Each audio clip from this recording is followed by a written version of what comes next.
Kaligtasan ay hindi sa ating pong mga sariling gawa. Dahil alam ng Diyos, isa sa mga bagay na pwede nating ikasira ay yung pagmamalaki ng tao. Ang tao mayabang yan. Mabait naman sana, pero pag pinabayaan mo, matigas ang ulo. Bilang tao, abusado tayo. Yun po ang likas ng pagiging tao. Mahirap po na dahil po sa ating pong mga kaparaanan, tayo ay maligtas. Bakit po? Meron tayong mga kayabangan. Hindi ko po trabaho ang mangusga. Hindi ko po trabaho ang magbigay ng hatol. Ang lahat po ay nagkasala at walang sinumang nakaabot sa kaluwalhatian ng Diyos. Wala pong pinagkaiba ang tao. Ako man ay makasalanan, tayo man ay baluktot ang pananaw, baluktot ang pangatuwiran. Tayo po yun. Kaya hindi po tayo makakaiwas sa paghatol ng Panginoon. Pero salamat po sa kagandahang loob ng Diyos. Dahil pinakita at pinadama ng Diyos sa atin. Kung tayo po ay mga mahihina pa,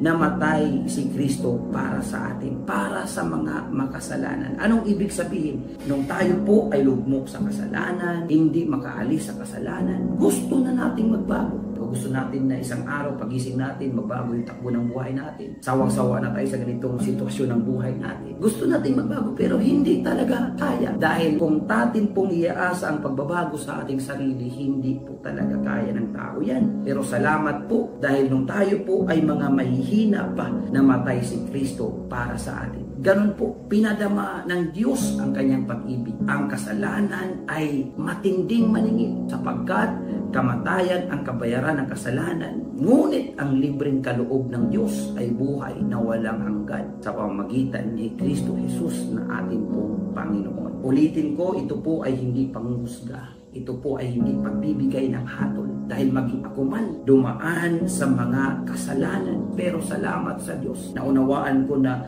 yung kamatayan niya sa krus ng Kalbaryo ay naghatid sa akin sa kapatawaran. Pero ibig sabihin ba nun dahil mabuti ang Diyos, hindi na tayo titigil sa pagkakasala? Ang sabi ng Bible, wag na wag mangyari. Wag natin hamakin ang Diyos. Noong sa mga panahon na tayo po ay lugmok sa kasalanan, iniisip natin na wala namang nangyayari, wala naman kahatulan sa akin. Ito po ay paalaala sa bawat isa na nahihirapan baguhin ang lakad. Lugmok sa kasalanan. Yung kabaitan na pinapakita ng Diyos sa atin. Yung pagiging matiisin ng Panginoon sa atin.